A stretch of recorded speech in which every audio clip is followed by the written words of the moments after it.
looking forward to, perform ulit in front of you guys. And we are very happy na ganito yung energy nyo lahat. Kaya maraming salamat. Maraming salamat sa pagmamahal na pinapadama nyo sa amin. From before up until now, 18, maraming salamat. We love you guys, for sure. Yes. Nag-enjoy ba ang mga arena?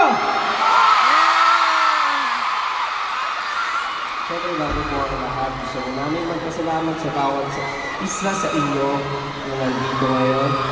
Napakagaganda at gagwapo ng lahat. Thank you for coming here tonight.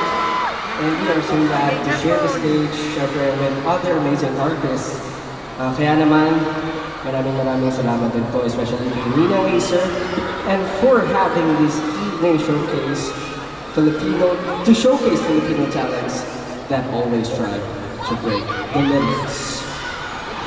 Siyempre po maraming salamat kay Nina Acer. Kung wala siya ng Acer, wala ng Acer po. Okay ba yun? Gusto natin para ngayon. Siyempre gusto ko nang pasalamatan ng yung team namin. One Entertainment! Yeah! The Coach King, and siyempre WFP. Of course, maraming salamat din sa aming banda. Guess ko lang naman namin ang aming banda. Migs for playback, Joko on guitars, Paul on drums, Romel on bass, and for keyboards at ang aming musical director, nag-iisang Derek Jen Florendo. Thank you so much. And of course, ulitin ko po, gusto ko pasalamat sa lahat ng 18 na nandito ngayon. Hope you enjoy the performance today. And again, gusto ko rin pasalamatan ng Acer. Maraming salamat po, Acer fan.